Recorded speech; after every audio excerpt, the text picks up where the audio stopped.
Hey everyone, this is Brent Hultman, and my company is Kairos Profit Coach. And business coaches work with me to provide strategies and systems that allow them to increase revenues for the business owners they work with using no cost, low cost strategies that typically produces six-figure increases for those business customers. Today, I have the privilege of having Ron Shank, and Ron is the president of Optimus Media as well as Ron Shank Coaching. And Ron and I work together. He is part of our community and was willing to share his story of what he was doing when he and I met and the outcome of having worked together. So, Ron, thank you so much for joining me today. Oh, listen, I'm excited to be here, Brent. Thank you. Yeah, my pleasure. So, if you would kind of give people a quick overview of Optimus Media and where coaching first started for you, and just kind of the what was going on for you when you and I first got introduced. I start sounding old when I start talking about Optimus Media. We are in our 26th year. And Optimus Media is a web design. We're a digital marketing company. We've been doing that since 2000. And coaching really wasn't the business. That was just kind of, a little something that I kind of fell into. Well, I say I fell into it, but really looking back at it, all the things that I've done, and we'll get into that, I guess, a little bit too, because that's part of the story of what you did to help, take out what we call head trash. But yeah, there's a lot of stuff, and it just kind of all acquiesced into this thing that is now Ron Shank Coaching. That so when back in the day, if you will, was coaching really a real business, or was that just something that you did on the side as a favor for your Optimus clients? Yeah, it's exactly that. I've been doing radio. Excuse me. I've been doing radio since high school, on and off. And even though I was doing, web design, I did that to make money and then or to make a little money or to pay the bills, but then would do radio because I loved it. It's just a passion of mine. Even stepped away for a while and put everything else on, the back burner so that I could teach broadcasting to high school kids. And that was a lot of fun. We went to state championships and won a national championship, and we had a great time doing that. But so I was doing the radio thing, and then I was a frequent guest on Irish Radio International. I was an American correspondent for them, and it was I was working with a coach at that. The host of the show was a business coach, and her name's Lil, and she actually ended up becoming my first coach. And then I was doing a website for a guy, and he was a coach, and he said, "Why aren't you coaching?" And I said, "I'm not a coach. I'm a web guy." And he goes, "You're the most coachy person I've ever talked to." And so John really is the credit that I give for really getting me, into the coaching field. And immediately I recognized that there were tons of coaches everywhere. This was about 7 years ago. And coaching, consulting was moving to coaching. It was a catchier word and a softer word, and didn't sound so bossy. And so people were really liking that. But now, and then I quickly saw that I needed to be certified too. So I needed a certification. My first certification was a 12-hour series of classes, and then, a conversation with another coach for about an hour, and they go, "Yep, you got it. Okay, here you go." And they charged me a couple grand and sent me a certificate. Completely different, by the way, when I work with you. It's completely different. So, yeah, that's kind of where we are now. And it's, now coaching is my full-time thing. That's my primary focus. And the web development stuff we still do. I've got a team of people that do that, but that's really taken a backseat to the coaching thing. Yeah, and I've loved seeing that journey. And I remember that when we first connected, you had the Optimus Media business Mhm. going, but you were also in a full-time job to actually Yeah. pay the bills, right?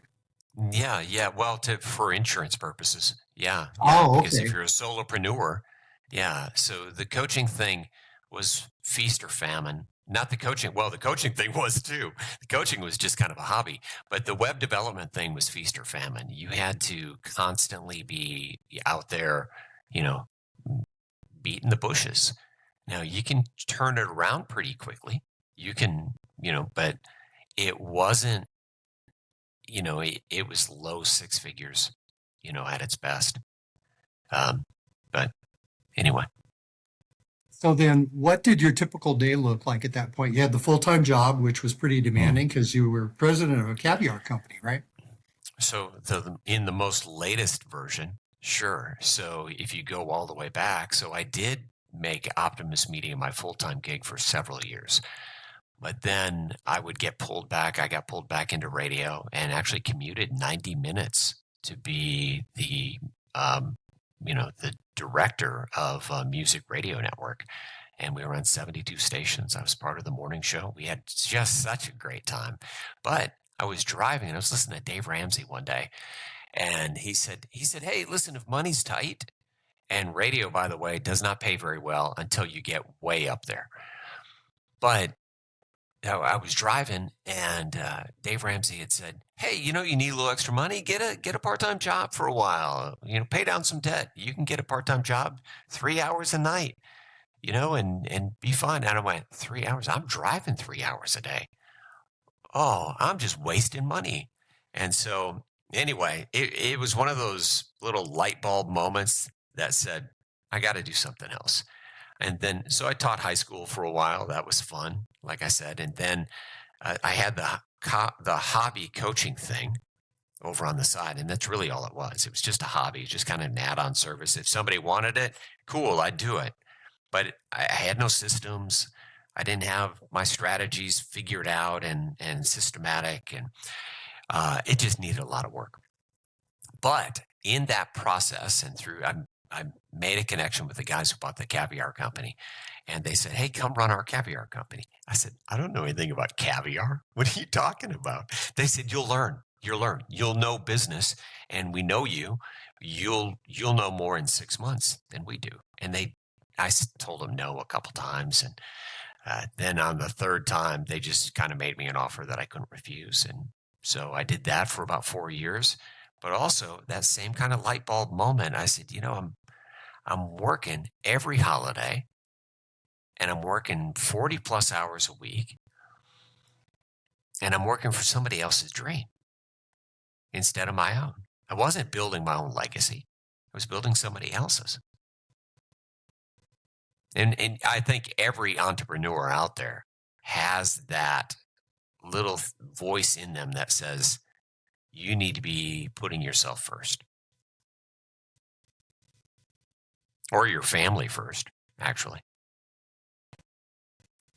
So you were working all kinds of hours, working holidays, keeping the Optimus business going on the side, Sure. doing a little bit of hobby coaching, right? So working on the caviar bosses were great. The owners of the company were great. They knew that I had several plates spinning. Uh-huh. And Dan, one of the owners, I said, "Dan, I think I got too much going on." And he said, "No, I've noticed over time that busy people get things done."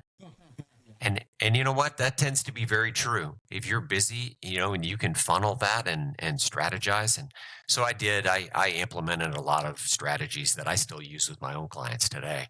If you're busy, you can get some things done. And productivity is one of those passions of mine. So every day was super busy though. Lots of hours on the caviar front, a lot of extra holidays, Saturdays, and then nights where I would build websites. And then even when I met you, the conversation when you and I met, you're like, "Can you handle some more coaching clients?" And go, "Yeah, I can handle a couple more." Because I had none at the time. I was just waiting. Yeah. Yeah. The feast or famine with the media company. That is so often true with coaching as well. It's either you're working with somebody or you're scrambling to find somebody to work with, and it's up and down, and you just really have no predictability, right? Yeah. Yeah. Yeah. It's just one of those things that, it really takes, an understanding of the market And it takes some planning too for cash flow, especially in the world of high ticket coaching, because there is a time when you'll either lose a client or you'll finish working with a client, and you've got to have your pipeline going so that you can keep those things coming in. Having that consistent, predictable, systematic approach, right? So, Ron, let me ask you, when I first reached out to you on LinkedIn, it was like 4 to 6 months before you responded. What was the Yeah, holdup? I was busy. I was, first of all, you hit me in the summer, and I knew that fall was coming up, and that was peak caviar time. We're just busy at 50, 60 hours a week. I knew I didn't have time to learn whatever I thought your system was. I made a lot of wrong assumptions, frankly, and they're, you know, looking back now, I would say I wish I had done it right then, because I'd be 6 months ahead. I could have done a lot of the things that I did in our first 6 to 8 months together. I could have done in the time that I put you off. But thankfully, you did not allow me to say no forever. And when I said, "Well, why don't you talk to me in January?" I remember the conversation went, "I don't ever do this, but I'll talk to you in January." And it was January 4th. I remember the day. We met and talked, and then you kind of outlined kind of what things would look like. And I said, I got to think about it. and I put you off again.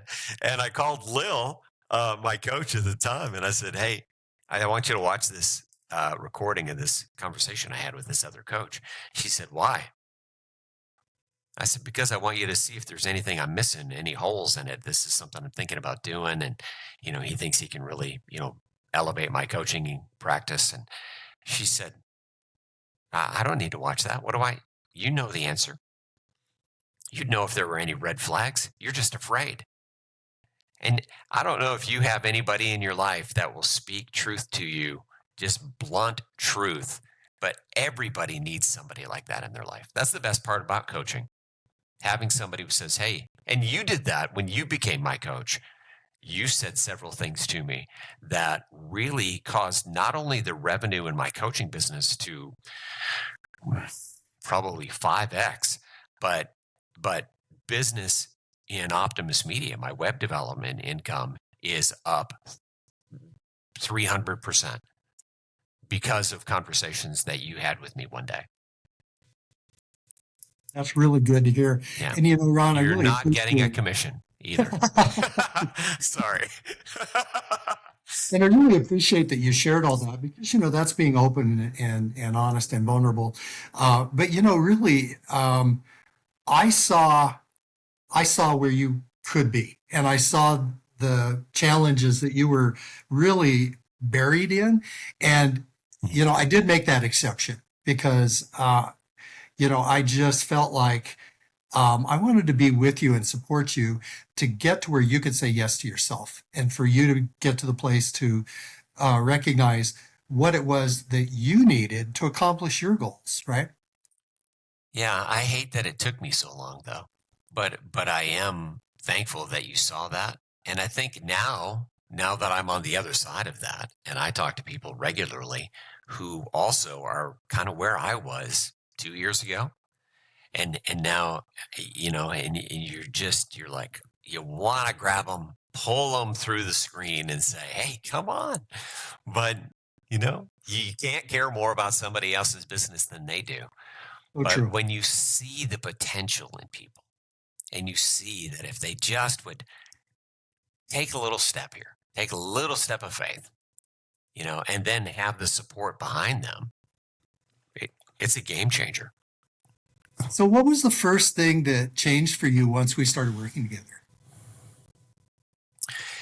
We started working on mindset issues.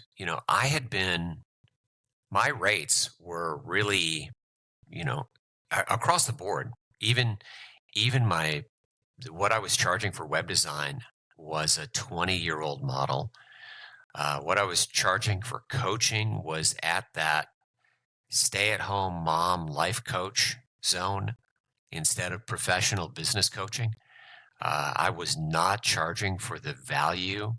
I had a lot of head trash, and you came through and we did a cost analysis type thing and kind of raised rates across the board on things. And that was huge. I didn't lose a single client. I didn't lose a single customer. And it took me a little bit to, I was afraid, when you ask somebody to raise prices, you go, especially significantly, like I raised my design prices, went up 500% in some cases. And that you think, well, I'm just not going to get any business. There no who's going to hire me at that rate. But no, it brought me up into a more professional tier and I get better clients. The quality of my clients is better. The quality of my work is better because I can bring my team in and support them fully. Same thing with the coaching. I get better clients. There are people who do the work. You don't have to pull them or beg them to produce those deliverables. It's great. Yeah, that's one of the main big things. And then you took out a lot of my own head trash because I didn't see my own worth. I remember that conversation too. You read my own bio back to me and said, Ron, you're probably, even at 60K a year, you're probably undercharging for the value you bring. Yeah, I remember that because now your target is 60,000 per year per one-on-one client, right? That's right. Yeah. That's my starting point. Yeah. And so how does that feel to be able to look at, I can ask for 60,000 a year plus potentially have revenue shares from what I've helped these clients accomplish? Sure. And I have clients all over the place. I do try to be, that's the joy of being your own boss. I can make deals with people and sometimes people are not at a place where they can start. So, I was only doing in the coaching space, I was only doing one-on-one coaching. And you helped me see the ability to do group coaching and online, like universities and online courses and those kind of things.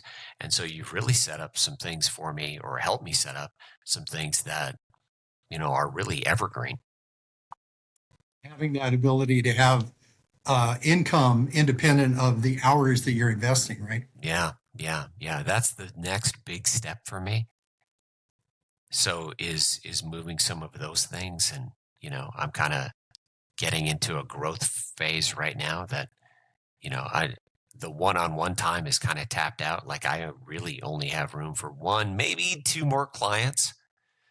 And, but, the fun part too is that we give away, like I'm giving away 60,000 worth of coaching or more every year just as a way to pay it forward. And that's something that I would not have been able to do under the old system.